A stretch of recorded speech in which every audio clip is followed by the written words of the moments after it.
Howdy, all you delicious people. I'm here today to review The Sender from 1982.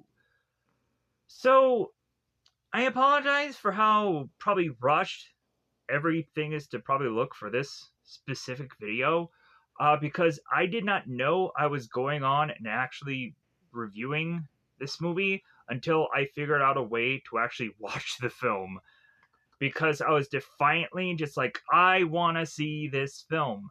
I don't care if the normal means of which that I go about seeing a movie is through a very bootleggish app that even that did not have this movie available whatsoever. So I had to go on and legitimately go through a Google search to figure out how I can just watch this film.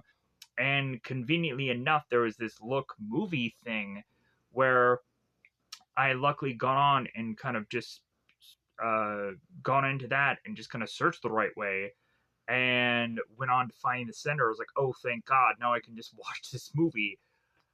And I was just so happy because, like, all right, like, I wanted to go on and watch another kind of one of those just kind of psychic ability power films. And also, like, the way the movie just kind of played out, I was like, all right, this is actually kind of rather interesting because it went on to remind me of like a science fiction Bates Motel psycho movie, and really was to go on and just enjoy this movie for that. Yeah, like, this movie does a lot of dark things, which of course is to deal with self-harming things, and also is to deal with a mother trying to eventually state how dangerous her son is, even to the point of her trying to figure out a way to do him in. And that ends up becoming like, wow, okay, all right. Man, this story is very dark. But with that also said, we have John, who ends up having this telekinesis power. The only thing is, he cannot control it. He is to, of course, go on and be a danger to a number of people simply because of this ability. And that then pushes John to seek out help from a girl named Gail, who is bizarrely going and chasing ghosts quite often enough because of John's power. And so that just kind of makes this movie just like a fairly interestingly enough tale, even though, in all honesty, like, for this being an hour and 30-minute movie, and this should really just be banging on all cylinders, like, hey, go, go, go, go. Yeah, like, this movie doesn't, I think, do enough, but I felt satisfied after going on and completely watching the whole thing, I felt.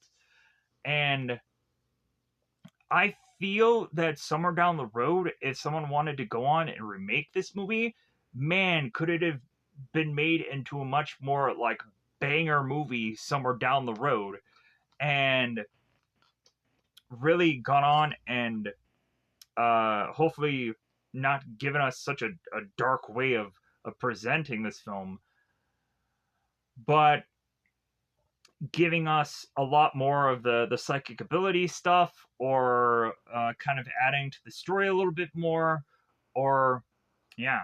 But anyways, uh, besides wanting to go on and compare to like this science fiction psycho kind of film, really we would then have to just go into all of the other just kind of psychic power like films like Firestarter, or also possibly Carrie in a way, uh, because it really seemed that like both John and Carrie, like, they don't have their power all well and good and really controlled, because John, it seems, is to be really affected via his emotions kind of control his power, and So yeah, and it also seems that this guy can never go on and actually sleep. Yeah, so this film, I feel, is to also have certain moments that is to be certain kind of gross out things for some people. If people don't like bugs or if people don't like rats, they probably won't like this film. Uh, but hey, logically, there has to be some images within this film that are to gross people out because it's to all just be focused on this person figuring out a way to use like fear stuff um, to be lashing out with his power. So, with that all said, uh, I'd go through and, like I said before, I had to like weirdly Google this movie to be able to find it, to be able to watch it for free. Because normally I would probably have to forcibly now state like, well, you're probably gonna have to rent it on whichever app, like Amazon's or whatever, for a couple of bucks. And so my overall grading of this movie is beyond like there's not enough story within the time available. Like I would actually find it interesting if this thing was done as a show. Like I think that there could be way more than enough there to put together a whole entire show around this whole idea. But then again, maybe less in the whole self-harm thing because there is like two whole scenes with that. But so my overall grading this movie is that it was okay at the end of the day. It probably took the whole entire movie to get that grading out. Um, because I was like, okay, like, but how is this to really end? Like, I really had to see it all the way through, to really get a clear consensus of positive or negative. But so with that said, this movie may not go on right out of the gate and be something that people are going to be interested in. But I really would go on and state that for this channel specifically, I am trying to find certain movies and certain shows that are perfectly tailored to people's interest upon this channel. So if you are to be interested in this kind of stuff, definitely go on and subscribe because I will probably try and figure out other ways to find content similar to this, or maybe go on and also review other stuff like Carrie or Firestarter. Well, I've kind of covered all the Firestarter stuff, but I'm seeing stuff along those similar lines. But with that said, let's go on and oh yeah, you can check out the movie Dreamscape, the Dennis Quaid movie. I had reviewed it, but I'm not gonna go on and just tell everybody just to go to that review. I'm gonna just say, hey, check out that movie because it was actually rather interesting. But so, with that said, let's go on and let's just break it down into real legitimate spoilers. Because logically, the only thing that I have really left to say about this film is that this movie goes on and it does eventually escalate. We have at certain points where uh, people are going on and trying to figure out a way to subdue John's power and try to figure out a way to kind of reverse like his brain to stop having him do all of these hallucinating episodes. And they go on and they try to figure out how to fix him by going through electroshock treatments and eventually also just kind of doing surgery into his brain. And both of those surgeries end up going horribly awry and just kind of create for eventually these interesting moments within a film to make us realize like, well, wait a minute, was that all real or was it fake, or uh like was that all at some point in in John's head, or like what, like um but then also like uh we have to realize that John and Gail's connection in this movie is just so strong between one another, to the point where via Gail talking to either John or talking to Jerry Lynn, which of course is John's mother, or going on and just kind of following the bouncing ball of whatever John is making Gail do to figure out this whole mystery of who he is, and these connections of all of these things. Even a license plate is to be a connection that is to be tied into something uh seemingly in a later portion of this movie, which is like, wow, like they're really covering kind of all the details of like, okay, like why is a year important, why is a license plate important, this and that, and then they connect it. I was like, oh, okay, all right, like that's actually to be a kind of clever film. But other than that, let's go on. Let's go into spoiler time, because I think it's about that time again. Just go into full on spoilers, because logically, like I don't feel that I probably went on and really fully explained this movie enough. But really, this movie also only has an hour and 30-minute runtime, and again, there isn't a lot of like story to really be more told here beyond like me just going into full on spoilers. So with that said, I'm gonna go on and state that it is spoiler time. Spoiler time. It's about the time I'm going to spoil this movie. I'm gonna go on and pause this, of course, here, and whip out my phone and go on to whip out a cast list. Hopefully, I can remember the freaking names this time around. But there's a limited amount of names, so maybe I can have that best benefit me. But then also, whatever is to be noted or put upon my phone to be able to tell you what is to all happen upon this film. So I will pause here and we'll get into this. All right. One thing I have to say is I'm so happy I was able to watch this movie, because I was just like, man, uh, like I just want to go on and see this film, and I really don't want to go on and rent it. So, like, I was like, I hope this can go on and just kind of open the door for me to be able to go on and be able to watch anything now, I hope.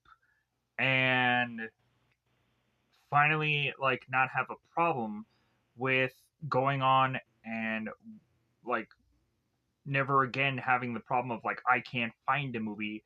Because there were certain times of certain movies where I'd go on and just be like, oh my god, this looks so interesting. But then it'd be like, well, I can't find it through this bootleg app or this or that. And it was just like, well, okay, well, that sucked. Like, uh, that is to go on and just be great. So I feel there are specific movies that are to have gone on and fit in that title where I just couldn't find it anywhere. Even if I had gone on and seen it prior somewhere. So hopefully I can go on now and bring up certain movies that are a little bit more rarer to find, and in time hopefully go on and be able to just kind of talk about more things and more projects uh, that I had gone on and liked in the past or known about, but there was nothing I can do to figure out a way to review them logically, without just being like, well, yeah, I remember this film and here's what it's about. From what I remember from X number of days, months, or years when I saw it last. But so let's go into this movie. It's the very beginning of it. We have John who is waking up in this woods location, and we have him going on and making to this beach where he is to go on and start stacking these stones in his pockets and putting a large stone within his coat and going on and making his way into the water to then drowned. We then go on to have this ambulance make its way to this clinic. And this ambulance like thing is specifically to state that it's from the clinic. So I'm just like, okay, like, so like they kind of cut a lot of kind of just transitional stuff. But anyways, so weirdly enough, like these two people are going on and like they're carrying John in, but then we turn around and have him be sitting on a bed. And so I'm like, why couldn't they have just gone on and just carried him in like they had already been carrying him in? It didn't quite make sense, but I guess it's just all about the visual there. So Dr. Denman is going on and watching on this television about uh, this one patient who is just kind of acting out here and shouting and everything that he's doing. And so we have this other doctor that comes in and is telling Denman about this a patient who was in a attempt suicide that they had admitted. So Denman is to go on and hand off uh, this case to Doctor Farmer, who of course is Gale. Uh, and so Gale goes on and is to get the notes and is like, oh hey hi Ronnie. So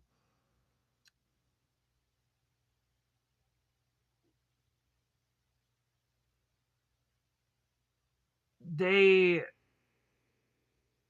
have Gale go on and start asking questions about the patient and talk about how he was like, well, hey, was he resuscitated? Uh, like, uh, and like, I guess suppose he was just unconscious, and so, uh, and so he was brought in around lunchtime. So, of course, the normal question would go on and be asked, like, well, who is he? And the guy is to tell Gale, it's like, well, yeah, like this guy doesn't have the faintest clue who he is. Like this guy just has amnesia. Like he doesn't know anything. So more than likely that could be accumulated from the near death experience, but also like that could have even been before all that. Maybe uh like this guy had like amnesia from just a traumatic event, which led him to just go on and do what he did because he just doesn't know who he is. Not quite sure. Uh, None of that is clearly defined, but eventually the amnesia kind of clears up by the end of this film, conveniently. Because maybe it was just another traumatic event that had to kind of just trigger him out of the whole amnesia thing. Not sure. But again, so we of course go on and have Gale introduce herself to John Doe because they don't know what his name is, so they just call him like John Doe like 83 or something. So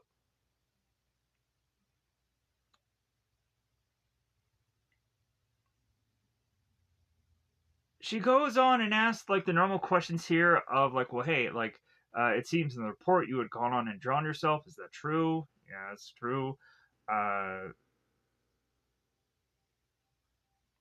and she goes on like, well, yeah, like I hate the fact that they ended up just calling you John Doe. It's like, so like what is your real name? And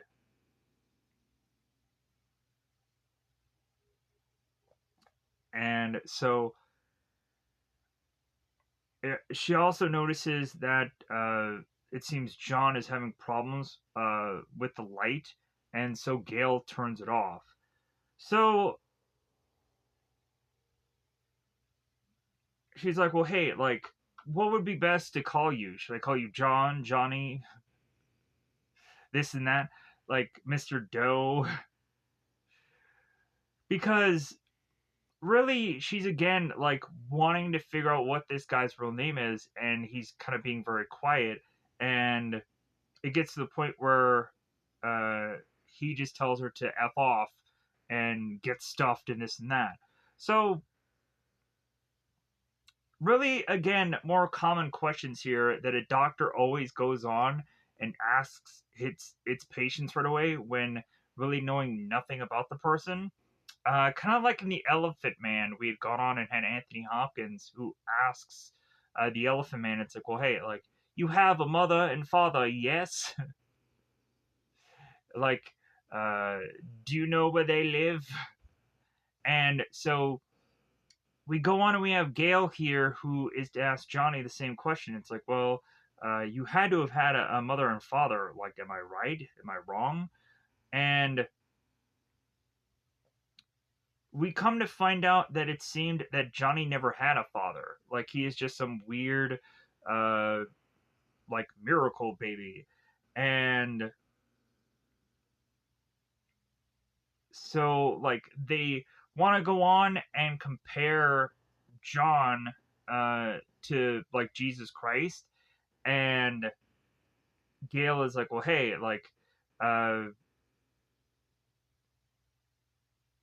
if anything, like, you calling yourself a messiah, like, well, we already have one of those patients, so, like, if anything, like, you're probably gonna be, like, ruffling feathers between you two of who is the real Jesus Christ here. So,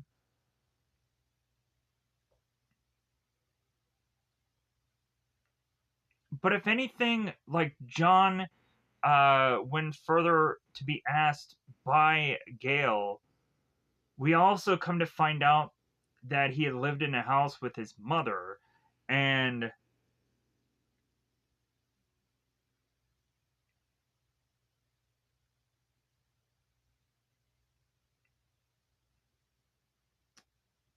so yeah, and so that's where we come to find out that John has never had a dad, and so that's the comparison to Jesus. So we, after all this, have John that makes his way on to another room to just kind of sleep it off. And so we have this nurse that goes on to wake up John, and she calls him Fish. And bizarrely, anytime you were to go on and have a new person come into something, they always either, if they don't know what the person's name is, they always call him a fish. Like, a lot of times you would go on and I guess see that in like kind of prison movies or shows where they would go on and just call the new guy Fish until they learned what his actual name is. But often they would just call him Fish anyways. So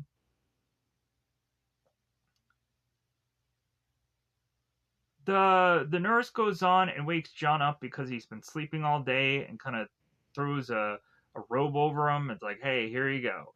So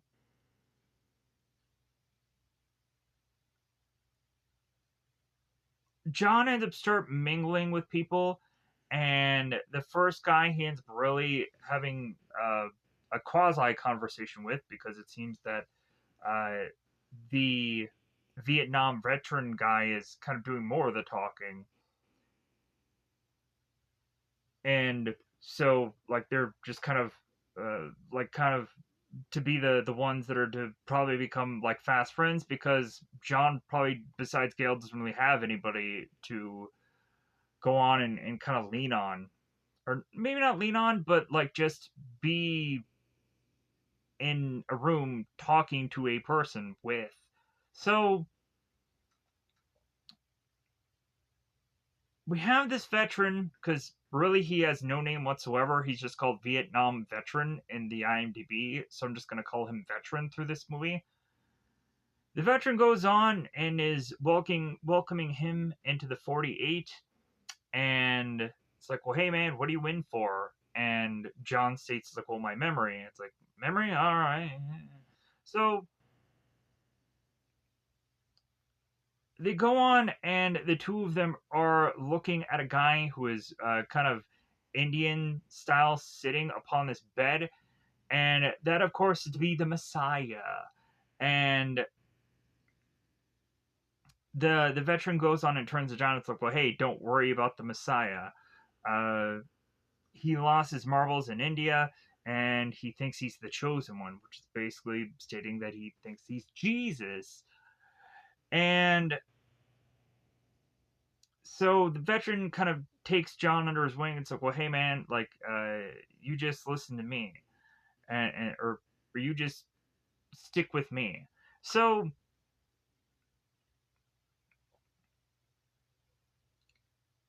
they start walking along, and so the veteran guy is worried about the fact that if he gets better, he's going to go on and probably be sent right back into military action, and he's going to go back to Vietnam.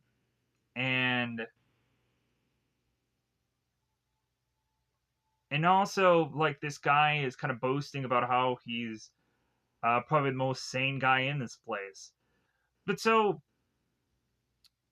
the guy kind of wants to get an update about what's kind of going on in the world right now, and how are they doing with the war.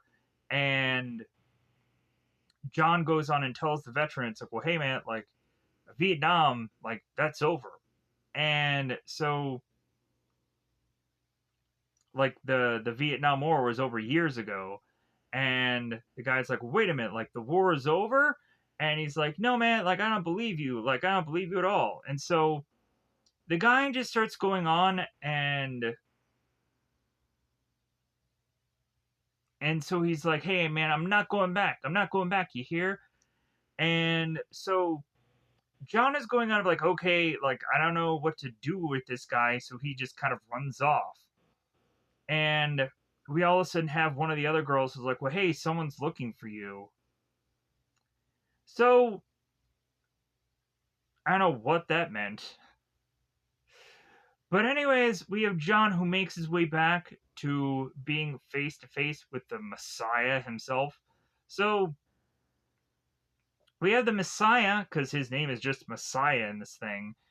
He ends up going on and talking to John, and be like, well, hey, what's the matter, rookie? You look like you've seen a ghost. Because legitimately, it seems that this guy would probably have easily have seen a ghost. So it's like, well, hey man, you think you're Jesus? Well, he spits on the ground, and he's like, well, hey, walk on that. Because walking on water. So because John feels threatened here, John goes on, and he then puts an image in Messiah's head of him being guillotined, just kind of losing his neck. So Messiah's going on through a bulk of this movie, just kind of holding on with both of his hands to his own neck, and hoping that if he kind of keeps his hands on his neck, that his head doesn't fall off. And we even get into the later part of the film where John goes on and like palms his hand into John, or the Messiah's head, and the head comes clean off. And I'm like, oh my god. And we have to assume after that like more than likely the Messiah is just in like a catatonic state or something, or he's probably brain dead or something. Uh, because he's just kind of lying on the ground, and they're like, well, what happened to him? And like his head is still on the rest of his body, and they're just trying to figure out what the heck happened. So the Messiah is now freaking out, and so he's running off because he had realized that John had really done something to him, just kind of freak him out. So he's running around with his hand over his neck. And so Gale turns to John and it's like, well, hey, like, uh, it's like, well, hey, like, what happened there? And he's like, what's wrong? And she's like, you didn't sleep, did you? And John's like, what are you talking about? Like, I've been sleeping all day. And we have Dr. Denman that comes in and is talking to Gale as John walks off. And so he's like, oh, that must be the John Doe that you're working with. So Gale needs to figure out what happened to the Messiah, and so she makes her way to the Messiah. And so, like, Gale is also just kind of on the side, kind of talking to this nurse. So, come to find out, the Messiah wants nobody to get near him because he's just afraid that his head will fall off the rest of his body. So, we then go on and have Gale, who's like, okay, like, I'm gonna just kind of come behind him and clap my hands, and he's gonna freak out, and like his head is gonna fall off his body, and then so I'm gonna have to tell him like, well, hey, like how come it didn't fall off, like your head, like how come it didn't fall off? And we have Messiah's like, well, hey, like John, like he's just biding his time, like so.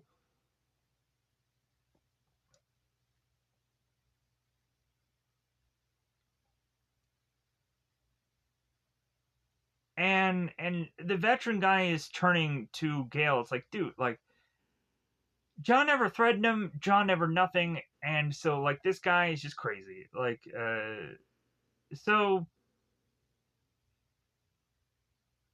they realize it's like, okay, like we need to go on and we just need to get Messiah like some medication because he's wigging out. So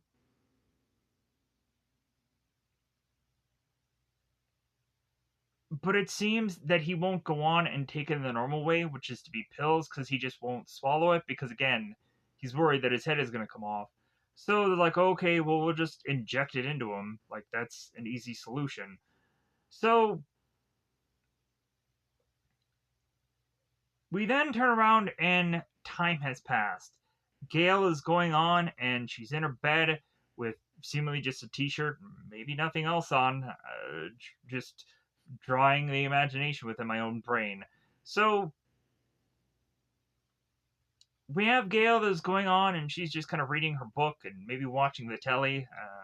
I don't quite remember. So Gale all of a sudden is to be hearing the smashing of a window and the opening of doors. And so Gale is trying to figure out like what's going on. And so she ends up, of course, like any normal horror scene, going on and asking, who is it? Kind of like in the original like Scream movie, where Drew Barrymore goes on and she states uh like who's there, and eventually the Scream guy goes like, you know, you never go on and say who's there, like that's the stupidest thing. Like, do you think they're ever gonna really answer you? Like, come on. So Gale goes on and is to try and figure out like who's trying to break into her house, and she goes to her door and like checks to see if it's locked, and it seems that it's fine. So Gale just turns around and is to call the police. So she ends up calling Sergeant Shroud, and bizarrely there's a hold on 911. Bizarrely, she ends up calling 911 and they put her on hold. Don't know why. So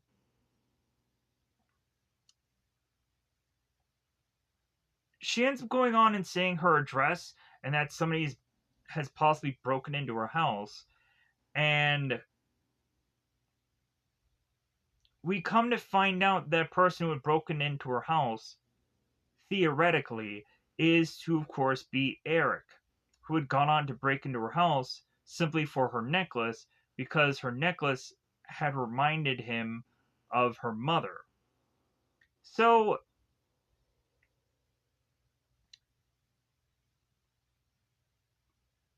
we have Gale that is just kind of looking around as Eric is to kind of appear in the distance behind her and is to go on and get the necklace. And so by the time Gale goes on to then kind of throw on a robe and have these cops come into her place, she then goes on and states like, well, no, it's not just the common prowler, it's actually one of my patients. And he ended up taking a piece of jewelry from my nightstand, and she ended up stating that it's a necklace, and he saw me wearing it today, this and that. So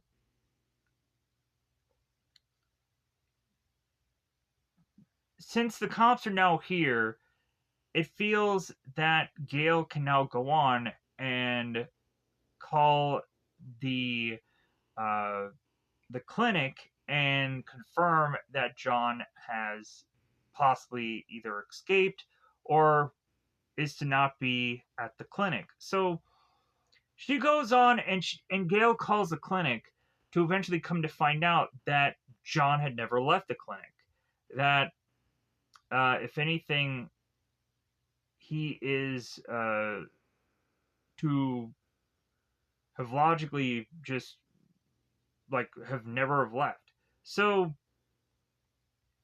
either that or he must have run over to her place and ran all the way back because this person had gone on and spotted John at the clinic. So we then have these police officers, and so they start to inspect all of the windows and every kind of thing within this house, and they realize that nothing is broken. And then eventually, when they go back to Gail's room, they also realize that the necklace that she stated is stolen is to be right there in the room. And so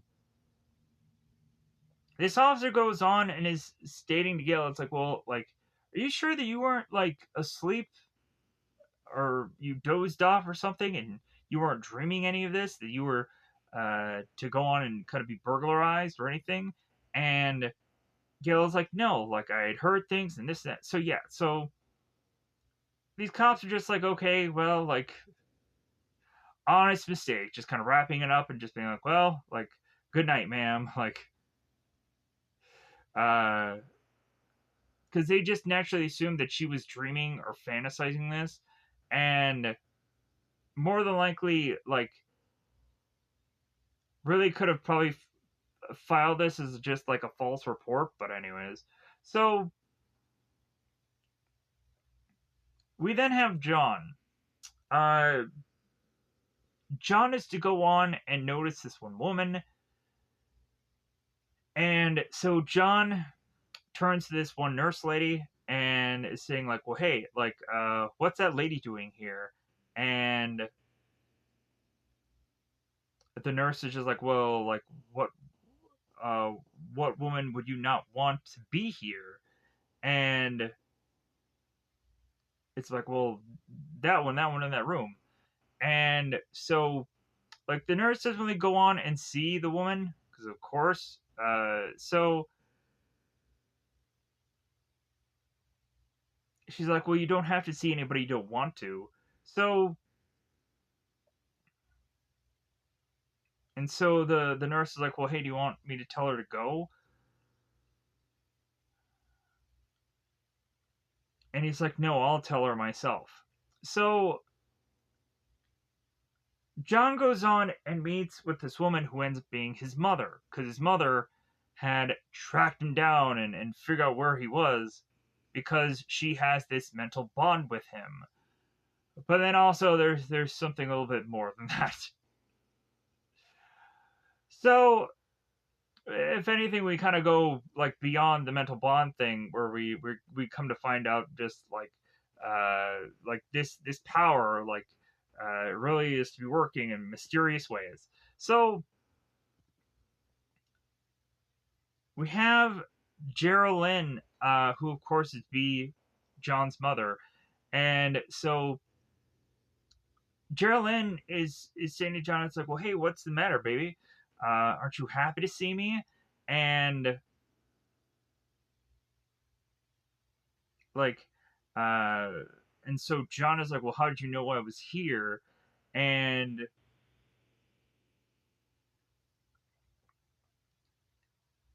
it's like, well, do you really have to ask that? Like, we've always had this connection between one another, and you ran away from me, and I've come to take you home now. So John, of course, does want nothing to do with his mother, and so he then leaves from talking to his mother, and again we have the Messiah who's just kind of looking off in the distance. So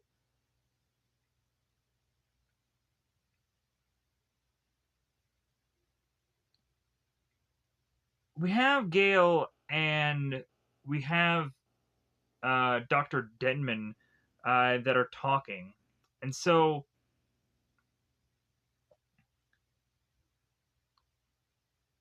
it seems what had gone on and happened is that Denman had given John a sedative because he was just kind of wigging out because of his mother being here. So Denman is suggesting to Gale, it's like, well, hey, do you think we should give him shock treatment? And like, if anything, the kind of symptoms is that he's severely depressed, he's practically catatonic, and he's also just in this no wait uh so he's only like severely depressed and practically catatonic. But Gail's response is like, well, like, but he's also to have amnesia. Like, you shouldn't go on and try to like knock out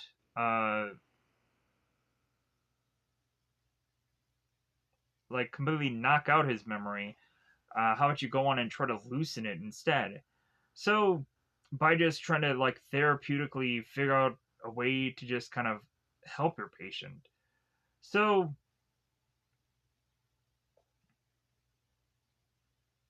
but the also fear there is that he's probably going to go on and take his own life again. So but Denman is going on and talking to Gale about how her opinions are on shock therapy, but uh,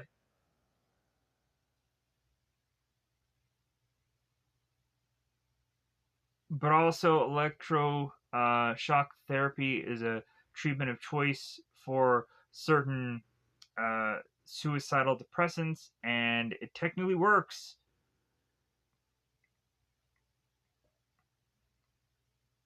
And supposedly, like, so Gale is firing back with like, well, there's usually no pain involved. Like, how do you know that there's no usual pain involved? Like, you're probably going to be feeling some pain later on when you actually get to the electroshock treatment. So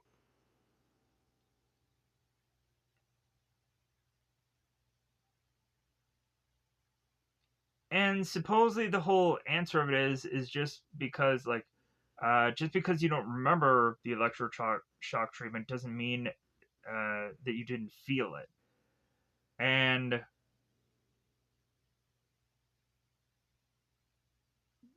also, like, electroshock treatments are really just to be like, if you can't go on and do anything else, like, electroshock treatment should honestly be like the last course of action, like the last thing of trying to figure out how to help your patient.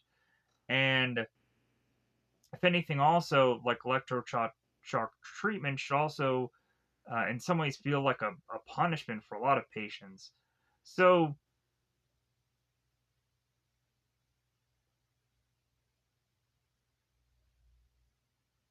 and supposedly the answer back is the fact of like, well, hey, like he stopped feeling guilty for a while, and that's all because he's become accessible to uh, psychotherapy. Like, if John had gone on to just consistently like not want to talk to Gail, then they would have to go on and just have to just figure out a way to just make him go on and be more receptive to therapy. But it seems that he's gone on and consistently tried to talk to Gail and try to get answers, but like this is going on to a person, John, who like doesn't know the answers because he's amnesiaed, and or amnesiaed. That's probably not exact word, but he has amnesia. So like that's the whole problem. Like he can't really give Gale answers that he doesn't know. So, but again, the whole like thing of it is that this guy is not going to again try to end his own life, and Doctor Denman is like, well, could we? Can we be sure about that?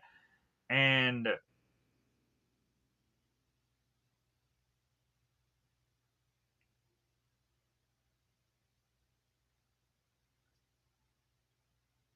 we also have Denman, who's to say like, well, the reason why he had gotten sedated was the fact that a woman had come to see him today, and like that is why we had to go on. We had to sedate John because, of course, he was very upset, and so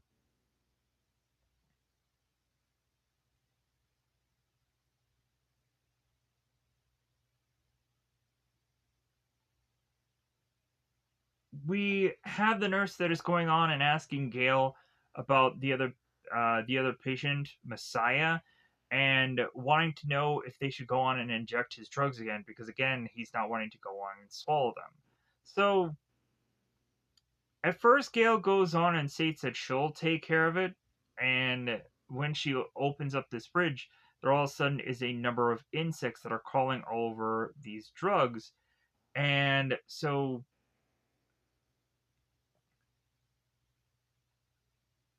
we have Dr. Denman stating it's like, well, hey, like, like, why were you freaking out? Like, what were you looking for?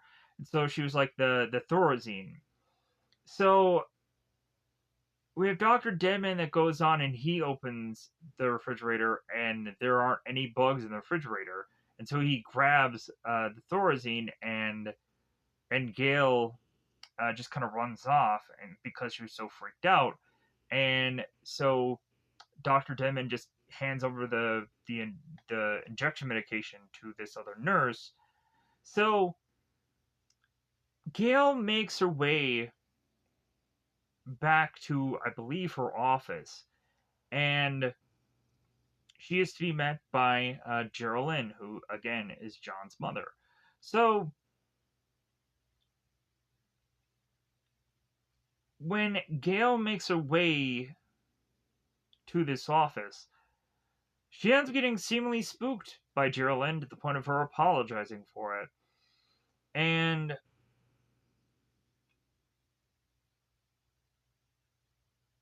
Geraldine is to be like, okay, uh, like I'm here about John, like the patient that is to just kind of be a troublesome patient and this and that. So interestingly enough, we don't have Geraldine that honestly actually I think states this guy's name, and I don't think goes on and calls him John. Also, like I think she tries to figure out a way to just call him the patient or your patient.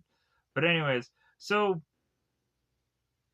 she states that her name is Geraldine, and we of course get the answers of like, oh, like, so are you like, are you John's mother? Like, well, yes. Uh, and so we have Geraldine that's going on and asking Gail here. It's like, well, like, have you been seeing things? And she's like, well, of course, like, and but I didn't let it kind of throw me. Uh, and so we have Geraldine. It's like, well, hey, like, I've kind of been dealing with this kind of thing for 20 years now, and still, like, she always gave John the perfect amount of love and understanding and this and that, and whatever he needed, I gave him. And whenever I was to know that he was in trouble or whatever, like, I ran to him. I knew that he was in trouble, and sure enough. So, but if anything, like, she was also at the time working at this factory, and she would go on and rush home whenever it seemed that John was having any kind of problems whatsoever. So if he was hungry, if he was having a bad dream, like, she would know about it, and a mother always knows. And so, uh,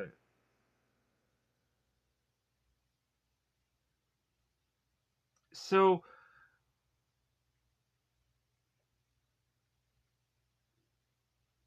no matter where she was, and she could always hear him crying in her brain. I don't know why, but that's the connection, the weird connection that they had. And that is to just eventually have us understand that this weird connection made it so to where, like,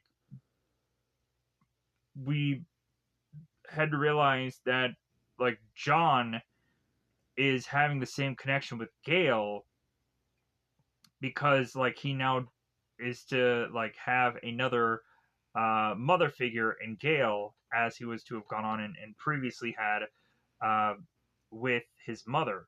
So Geraldine is to say to Gail, it's like, well, hey, he needs me. He's lost without me. He's never been away from home. I'm all he's ever known, this and that. Like, so I'm like, wait a minute. So, like, did he ever go to school? Because why is he wearing a leather jacket, technically, if he never went to school? Uh, so, but then she's also stating that she, like, raised a powerful, good son, and this and that. Like, so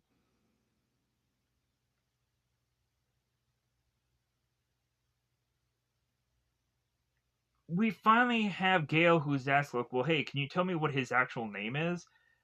And Geraldine is like, well, hey, like, you're in dangerous water dealing with my son, and take it from me. Like, and so, like, Gail's like, well, hey, I appreciate the warning. And if you don't mind, like, could I go on and have another doctor come in here and have you tell me, or have you tell him all of this? So Glenn goes on, or Glenn, Gail goes on and she calls up Dr. Denman. And so by the time that we go on to have her call for this guy, we all of a sudden have Gail notice that Geraldine has all of a sudden disappeared because she was really just never there. We could immediately come to find out right out of the gate that this girl was never really there, and it's all just, again, with uh John's mind is just to be doing all kinds of things that we'll eventually further and further find out is to just be like these really interesting things. So Gail goes on and starts asking around at the receptionist and is to ask this security officer if um, any of them had gone on to spot Geraldine, and they're like, I didn't see any woman. What are you talking about? So Gail goes on and she is trying to see if she and at any point in the distance can spot Geraldine, and eventually she does spot her just kind of walking off. So Gail tracks her down to spot that Geraldine is seemingly driving this truck. And so Gail gets into her car and starts chasing after it. To come to find that there's a license plate that says Luke 131, and that'll go on to have Gail look this 131 Luke thing up in a Bible verse. So Gail continues to follow this truck to lead her to then have John just appear out of nowhere and have this sign that ends up stating 1963. So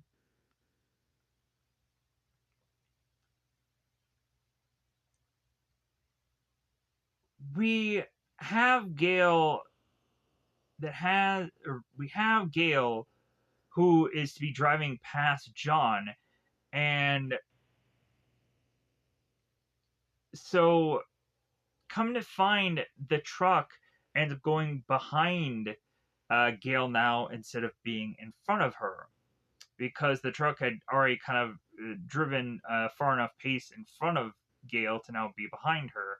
And so John then ends up getting into the truck and he gets into the passenger side, and there's nobody in the driver's side. So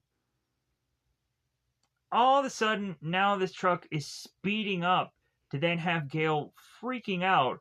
And so now there is a chase going on, and this ends up having Gail accidentally uh, place her car in a car accident against this one truck. So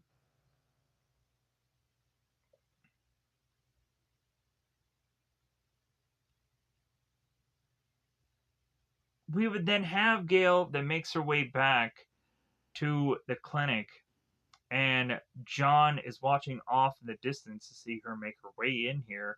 So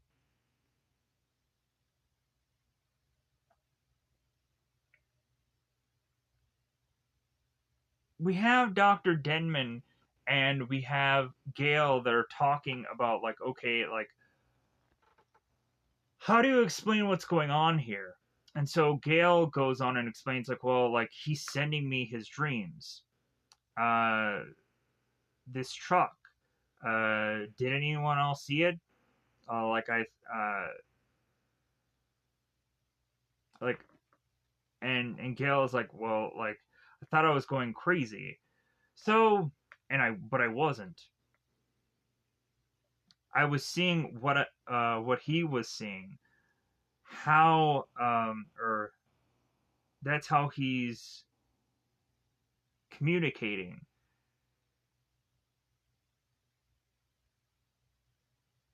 It's how he's always communicating since he was born. And he's been doing this since he was a baby. So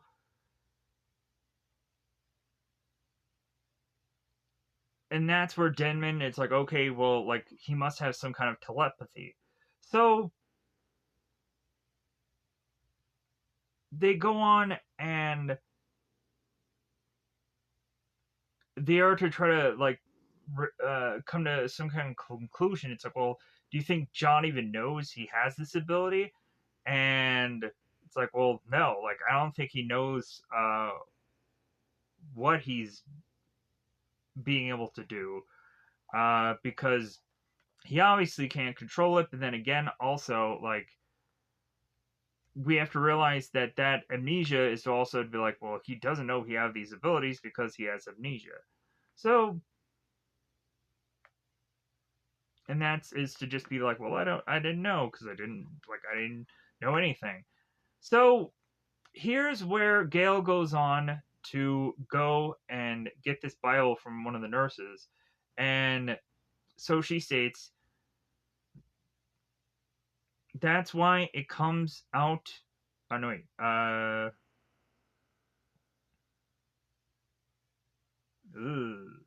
Um,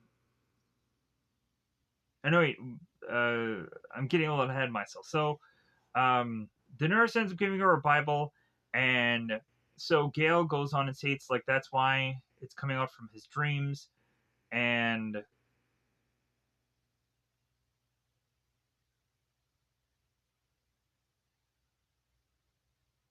like there's clues in his dreams and everything like that, because that's just his ways of communicating. Blah blah blah blah blah. So she ends up taking the license plate as a clue, and so and behold, thou shalt conceive in thy womb, and bring forth a son that shalt call his name Jesus. So we obviously have Geraldine that is to drill into John Doe's head here that he is to be Jesus. And that could also be a blessing, but then that could also be a burden. And so, all the more reason to have probably pushed John to a certain point, specifically even with these abilities, to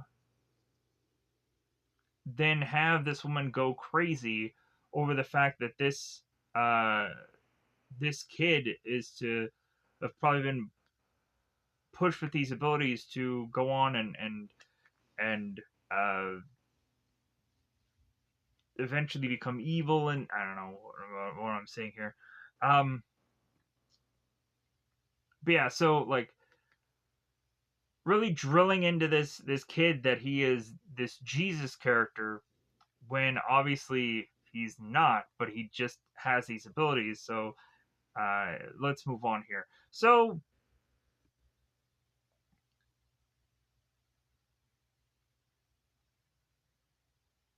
we have Gale that, of course, is looking for John here, and he's back in the day room. So Gale goes on and is to ask John,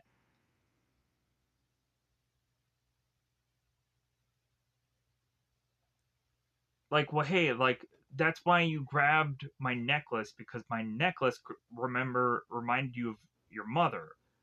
And also, like, what's 1963 about? And why are you trying to get there? And John is like, I don't know, like, what you're talking about. So here is where Gale uh, goes on. It's like, okay, like, how about you go on? And since we have cards here, how about you go on and just kind of look at the top card and I'll tell you what it is. So they go on 10 times in a row and she guesses the wrong card every single time because she thinks that she's connected with John and could go on and be able to guess every one of them right, but she, on the opposite scale, also guesses every single one of them wrong. So he goes on and states, like, well, hey, like, you got 0 out of 10 completely wrong, or you got all of them wrong out of 10, so, like, 0 out of 10. And she's like, well, yeah, like, that's just as likely as getting 10 out of 10 right. And or that's like the least likely. Uh, so like it's in 1,000 to 1 kind of scenario. So it's like, aha. So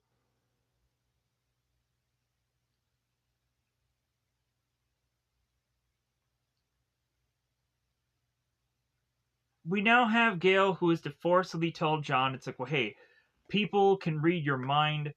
They think your thoughts. They dream your dreams. They feel your pain. You may not want to admit it, but they do. And and she and so we have John that is like, dude, like she's freaking crazy, and she's like, well, hey, I'm not trying to,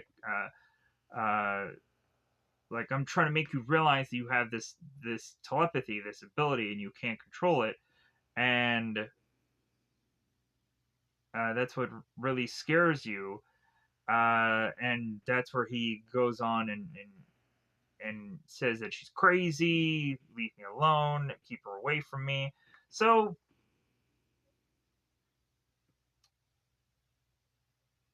the two of them are to rationalize, well, yeah, like he definitely has some kind of telepathy, and what else could explain the cards?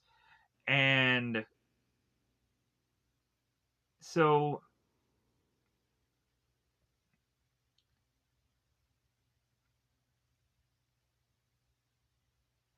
really, Denman is going on and stating that because of this person going on and being the way he is, that maybe uh, Gale is starting to look at John as a son to mother because he doesn't have a mother, because his mother isn't in the picture. And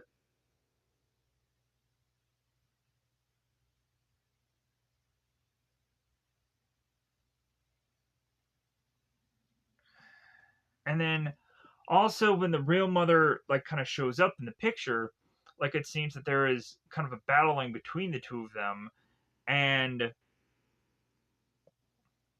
you're just kind of threatened by her, and you're trying to rival for his love, and you're getting upset, and you're just trying to go on and kind of force this on John and this and that. So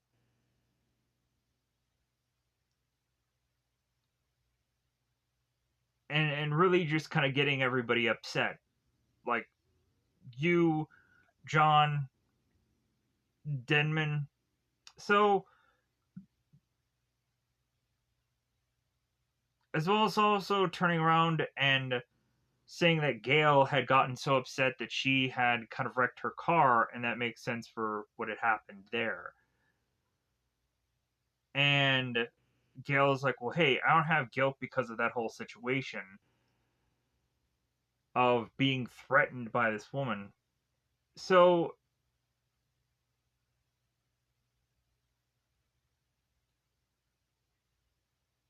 but if anything, like, Gail is having some suspicions that Denman just thinks that she's crazy, and so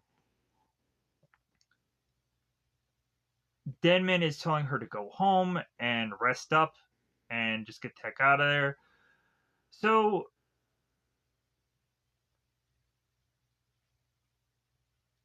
and also to just have her just kind of stay away from John, and that'll be an order for it all. So Gail makes her way into this bathroom, and she starts putting water on her face, and all of a sudden this water becomes blood. She then is to be kind of wiping her face, and she has blood on her hands and blood on her face, and then all of a sudden she sees that there's blood in the sink, and then all of a sudden these mirrors all start to break. But then the mirrors are also bleeding. Weirdly enough, there's blood coming from out of the mirrors. Makes no sense. So Gale then realizes that it's like this can't be real, that mirrors are bleeding, so it must have something to do with John. It's a signal. So Gale then rushes to find out where John is, and he is to be in this bathroom, and he had broken this mirror, and he is to go on and try to cut open his wrists. So Gale gets there in the nick of time, and so they go on, and Denman is telling this one nurse, like, okay, like, uh kind of look after his wounds, and then we got to bring him in and finally do electric shock treatment, and we're gonna finally do what we should have done earlier on. So looking at Gale, I'm like, well, yeah, like, we're finally doing what I wanted instead of what you want. So they go on and they bring him into the electroshock treatment, and for a guy who almost kind of ended himself, really it is kind of weird how this nurse is going on and telling John here to not really move his hand, and like he's really going on and doing whatever they say here. I'm like, okay, that just is kind of weird. Like, you would think for a guy who wants to go on and just kind of do himself in, like he would figure out a way to just kind of f with what they're trying to say here. But anyways, so they're going on and letting John know that he won't feel any pain, but if anything, everybody's going to go on to feel some pain here in a little bit. So they go on and put the devices on him, and so what ends up happening as they do the electroshock treatment is all of a sudden everybody in the whole entire room is, as well as also all of the patients and everybody, are all feeling the electroshock treatment. So the doctors end up going on and they're flying freaking into the air. Like, one Denman is going on, and he flies into this window and breaks the window, and all the other doctors and nurses, they're like flying into the air. One guy is like crashing into this entire rack of stuff. It's pretty awesome. And so we have the Messiah who's going on, and like he's holding his neck again, and like I think he's bleeding. I don't know. It's very weird. It's very unusual. And we all of a sudden have the veteran who is just imagining he's in Nam again, and we have this one woman who's just kind of bashing her head against this mirror. So Gale is rushing her way back to where they are going on and doing the electroshock treatment, because the machine is still like being forced on, and so Gale is to rush to try to stop the whole electroshock treatment. So once she stops, everything seems to go back to normal, even to the point where like the people you would have thought almost would have been dead, it seemingly are not dead. So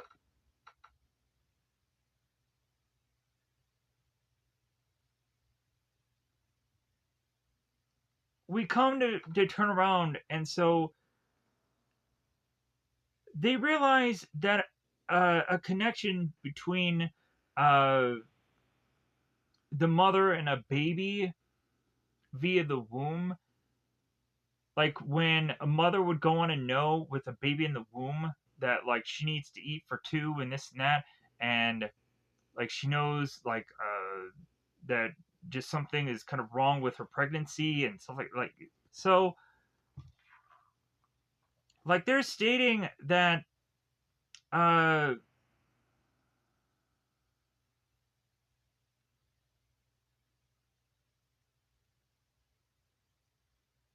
the whole mother baby uh mental communication thing had well surpassed just like the 7 month stage, and is to be going on to like a full grown adult stage where uh so they realize how careful they need to be with John in the future because they now like are to cement that's like okay, like this guy definitely has telepathy, and anything that we try against that, like it's probably gonna go on and really just like hurt us in the end. So go Gale goes on and takes like, well, hey, like I'm gonna go on at home, and so Gale asks Damon, it's like, well, hey, like how long are you still gonna have John uh be doing this research study? And it's like, well, like we're almost kind of wrapping this up. So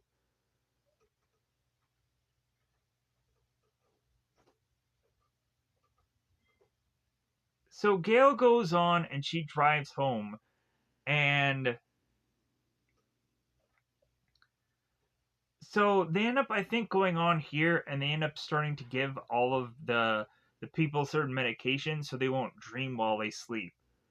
And John ends up going on, and he takes his medication, and he puts it onto the on on this trash because he won't take it because he kind of fears about going to sleep. So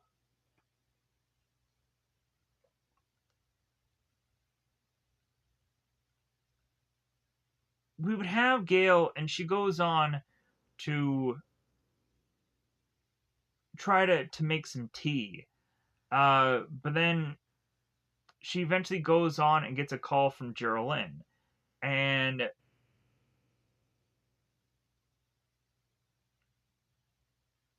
Geraldine is to apologize for calling Gail this late. Uh, but there's an important reason for that, and it's of course about her son. And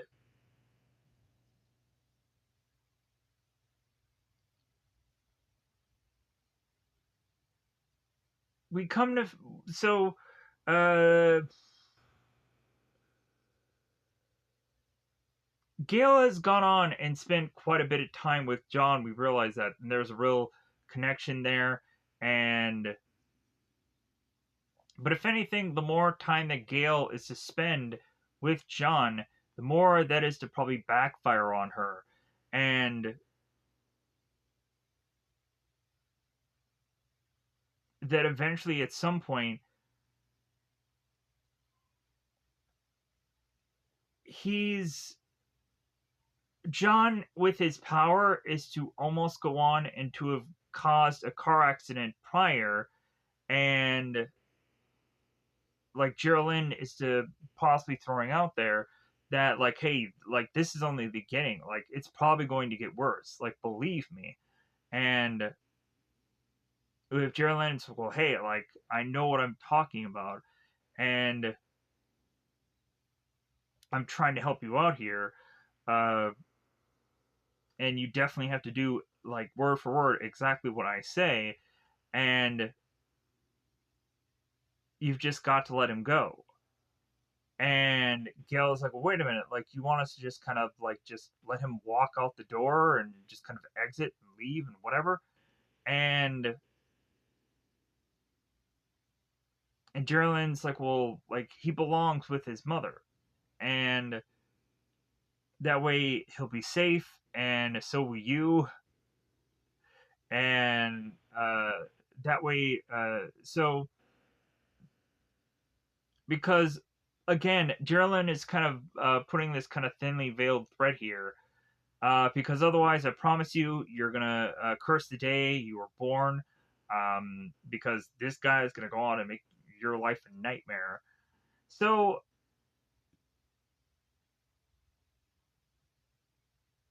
Gail is to want to go on and tell Geraldine, it's well, hey, like I am kind of busy right now. Like, can I call you back? Is there a phone number I can reach you at? And conveniently enough, Geraldine hangs up at that time, and so Gail's like, ah, crap. Like, now she doesn't have a phone number to probably trace back uh, where possibly Geraldine is. So Gail goes on to hear some rat noises, and she makes her way back to her bedroom. They come to find out that there is a bunch of rats, and there's a body of John that is on the ground, and there are rats coming out of his mouth. They bizarrely end up doing this more than once, where like the rats are coming out of this guy's supposed mouth, and so Gale is to use this whole thing, besides freaking out about these rats, is to try to figure out where the clue is for her to have a connection with things. And so she ends up noticing this phone number, and so she goes on and writes it down. So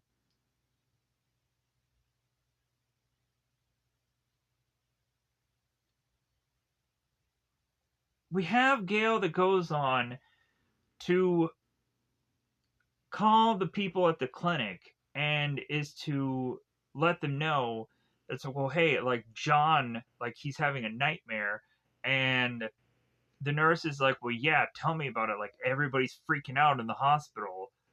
So,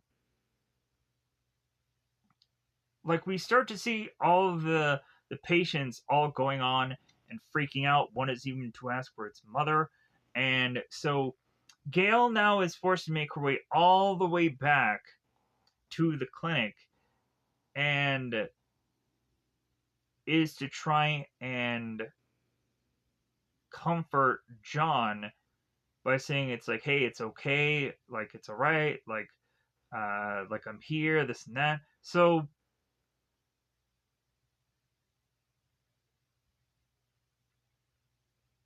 because John had had this horrible nightmare and he thought he died, and Gail is to comfort him and like, well, yeah, I know, I saw your dream, and I was there, like with all the rats and this and that. So just eating away at your corpse. So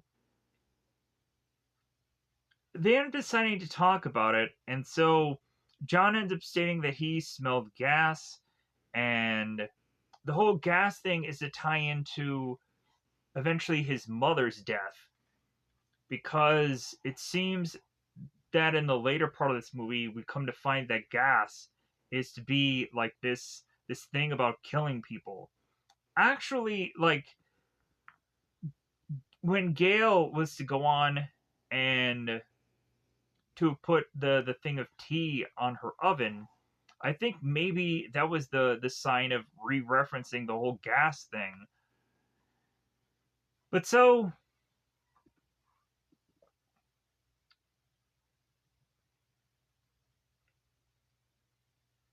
we then have Gail that is presenting the whole phone number thing and asking John if he knows what that is. And so coming to find out, um like Gail is asking like, well, hey, like is it your phone number? And John is like, well, I don't know. And Gail is like, well, hey, if I call this phone number, would I get your mother? And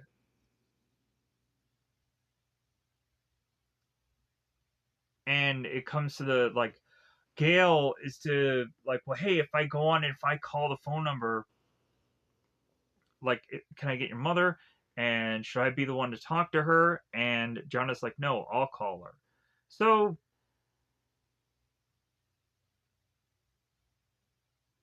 and also, like, supposedly John remembers that at some point his mother had locked him up, and she wouldn't let him go. She wouldn't let him leave. So, more than likely, him bringing that up could be all the more reason for him to want to go on and kill his own mother, suspiciously, I would assess or assume. But, anyways, so,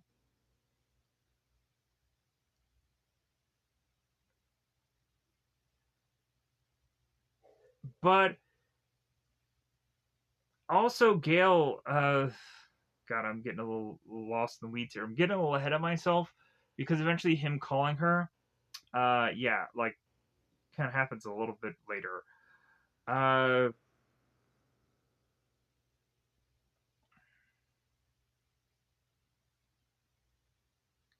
so So in the dream, John, ugh. John is talking about how he was locked up and she wouldn't let him go in the dream, and like we're still talking about that now because he doesn't want to talk about like him calling her on the phone. So Gale goes back to like, okay, well in the dream, like you're not locked up, like in the dream you're just dead. And did she try to kill you to keep the Christ baby from leaving? And John kind of looks at her, and it's like, well, did she try to kill you to keep? Yeah, we already kind of said that. Huh. So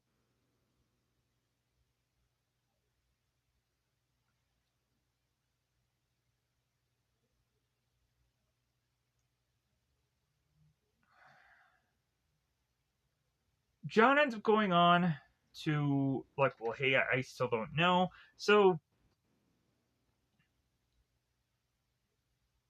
if anything, they realized the whole phone call would just kind of clear a lot of things up within the whole dream thing. So John does call, and he ends up getting a thing that states that the line has been disconnected, and so they go on and they decide to try to give John some medication to try and help him sleep.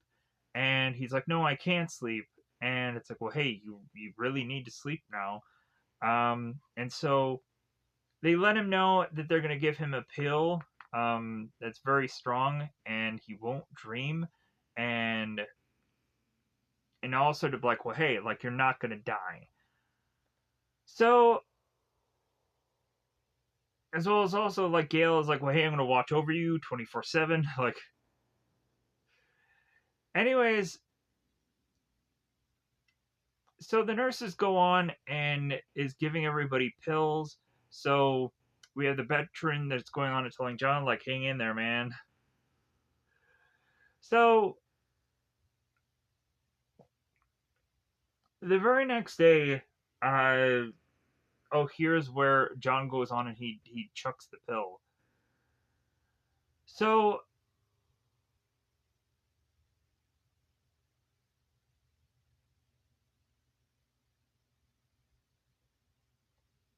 John is going on and starting to remember things about his mother, about how she wanted him to turn the lights off and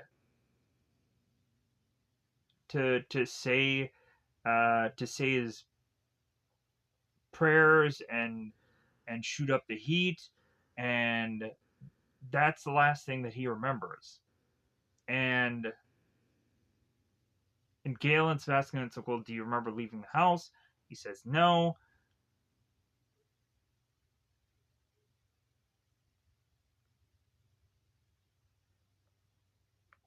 And so it's like, well, hey, do you remember the house? Like, do you remember where to reach her? And he's like, no. Uh,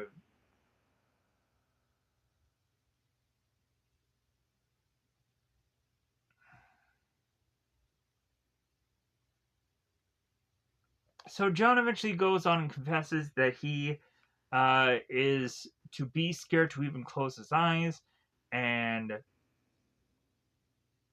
to also be scared of just kind of hurting anybody again. And simply because, again, he can't control his power. So,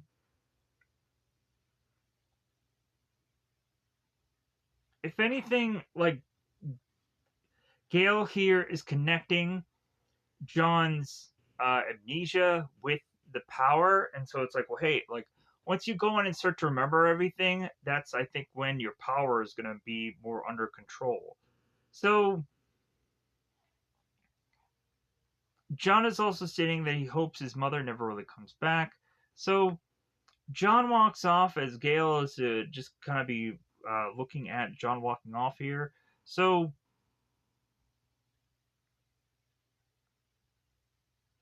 there's a bunch of people going on and they're kind of playing cards together and they're hoping that they're going to get some sleep.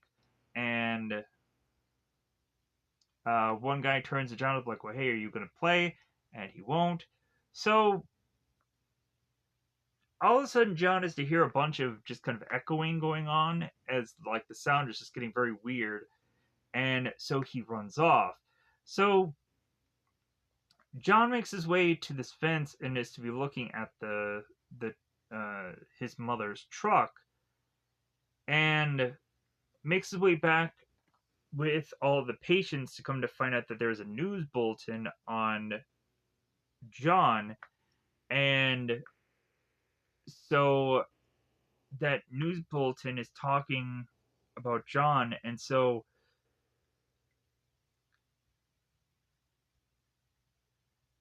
they want to go on and possibly just kind of turn the whole news thing off. But it seems that all of a sudden the news doesn't turn off. So it gets to the point where John ends up getting so upset that he grabs the TV and he starts breaking it. And even in then, the TV will not turn off. And the TV just repeats itself over and over and over again. So here's where we have the Messiah that's going on and telling John that he's a phony and that he's a phony, and like people laughing at him, calling mama's boy and this and that. So we have John that goes on, and here's where he palms Messiah's head and just knocks his head clear off. So we have John that runs away, and this one security guard ends up just kind of taking his guns, just kind of looking around. So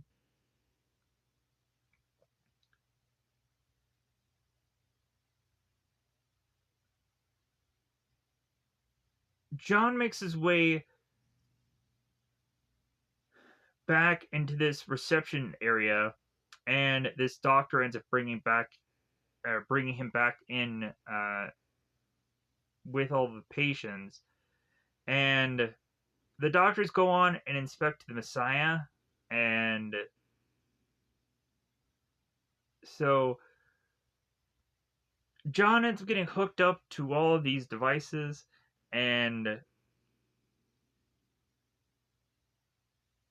they are asking, it's like, well, hey, like, how long has he been just kind of dreamlessly sleeping?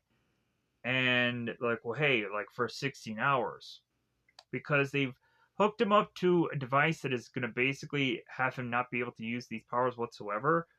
And so they state, it's like, well, hey, like if you go on and if you keep like putting him like under like this, like you're gonna eventually just have him just be in a coma. It's like, well, yeah, that's what we really at this point just want him to be, because at least he won't be a danger to others. So they go on and they rationalize here that they need to go on and figure out a way to reverse in John's brain his hallucination ability, and they need to like get rid of the telekinesis. So they're going on and they're talking about how they're to go on and do so, and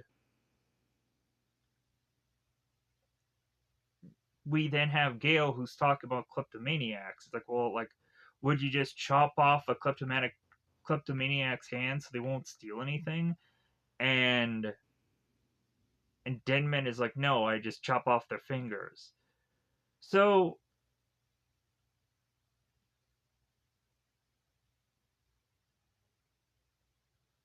if anything, like John hasn't really gone on and actually with his power actually killed anybody yet, but there's a possibility that he tried to murder Gale, and he almost nearly killed the Messiah also.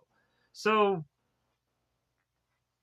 they realize like how not under control his power really is, and also just John himself. And so they're like, well, hey, since he's out of control, let's control him. and and Denmark is like, well, or Denman is saying like, you know what, Gail, I understand, like I know how you feel about this patient, uh, and Gail is like, well, what about his feelings? Like, what about the patient's feelings? Like, shouldn't you go on and give him kind of the benefit of doubt? Uh, but if anything, like Denman is like, no, I'll just kind of leave that up to you instead of really him. So one of the nurses go on and notice that there's rats coming out of John's head, and that's all because John is starting to wake up. So John wakes up because, of course, he's frightened by his mother, and he wants, of course, her to leave him alone. And so they put him right back to sleep. So Gail at this point is off, just in tears, just because of her patient and what's kind of going on with him. So Geraldine ends up meeting up with Gail yet again to just kind of appear in front of her, and so Geraldine is now asking Gail why she wouldn't let him go so Geraldine can take care of him. And Gail's like, well, like you killed him before, or you tried to kill him before, didn't you? Like that's why he is why he is now. That's why he's amnesia, or he has amnesia because you try to kill him. That's why he tried to like do himself in because you tried to kill him beforehand. So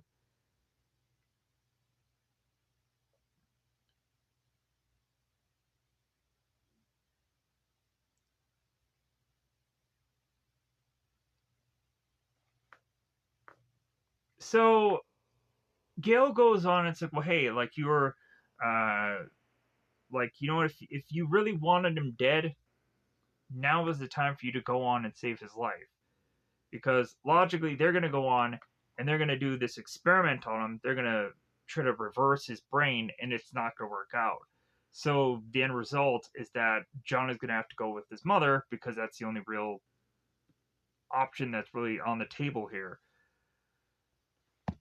So they're going on and they're getting the surgery prepped, and so Gail ends up coming to find out from the sheriff and Denman. They come to find out that Geraldine here is dead. That she's been dead before John even got here. So Gail never had gone on and actually talked to Geraldine. There's no way that she could have, because she would be talking to a corpse.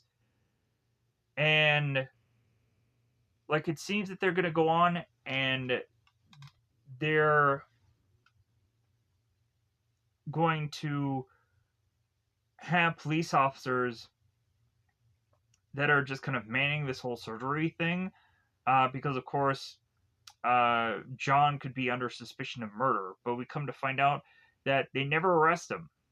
Like they just kind of let him go at the end of this because uh, like maybe uh, John's mother was kind of threatening his life, so he was just kind of protecting himself. They kind of have to rationalize all that, I guess.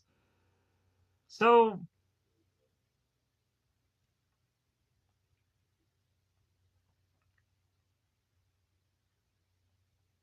we would go on to then have uh, Gail be given photos of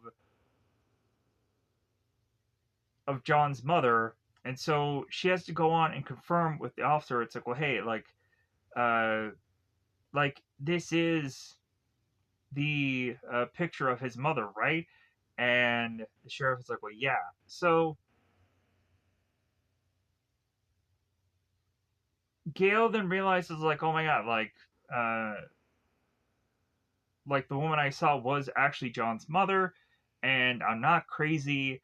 Like John is just kind of using his powers to connect with me, this and that. So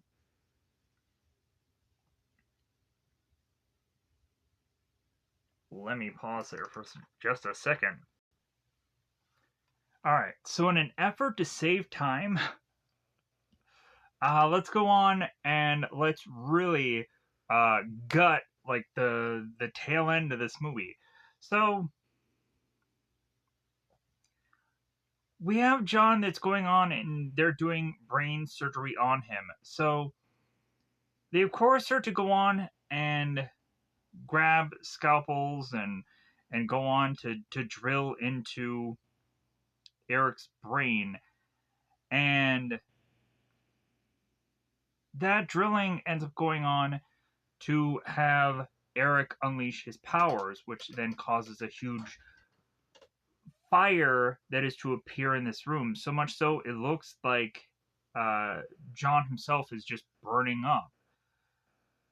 By the time that Gale runs into the fire, realizing that this is all to not be real anyways, because it's all in everyone's mind as everybody's rushing out of this fire and everybody's thinking that this place is on fire, but it's just John and his powers.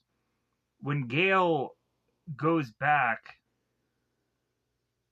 to John to convince John that his mother is dead, and John wants Gale's keys from her because John is gonna go into his uh, to Gale in the John is gonna go into Gale's car and drive off with his mother on the passenger side, and is to make his way all the way back uh, to his cabin, all the way back to the scene where John had gone on to kill his mother and or go on to kill his mother because she wouldn't let him go. And so John makes his way all the way back to the cabin and is to almost kind of recreate the death of which that had happened to his mother by almost taking his own life, going on and leaving the gas on because he had made some or tried to make some tea again, and also had kind of left these certain candles lit also. And so John goes on, makes his way all the way home, and so he starts to go on and talk to his mother, and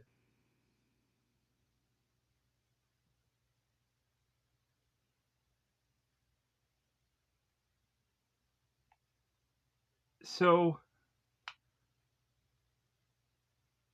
uh, John's mother goes on and is to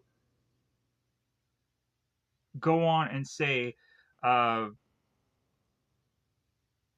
like, where am I gonna go? And then she ends up saying, like, where are you gonna go? And John's like, well, hey, that's not what you said. And then Geraldine turns to John and it's like, well, yes, I did. Like it's kind of one and the same thing anyways, because wherever John goes, she follows because really they're one and the same in a lot of ways. So John goes to his bed and his mother is going on and having them go and say a prayer while John is going on and sleeping in this bed. But then John ends up realizing that he's more and more getting gas, just kind of getting fed to him. So he goes on, he tries to get up out of his bed and tries to make his way through this house, and then he ends up falling on these stairs kind of backwards. So Gale breaks this door, tries to get to John, drags him out of this house as best she can, and but still, of course, John is very heavy, and then also Gale is trying to get out of this place as well. So Geraldine is to appear and be like, "Hey, where do you think you're going?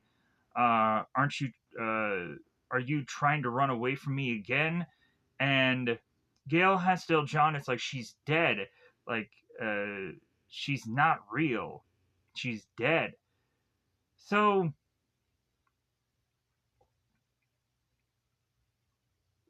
Geraldine is like, "When are you ever gonna learn? There's no place for you out there." And so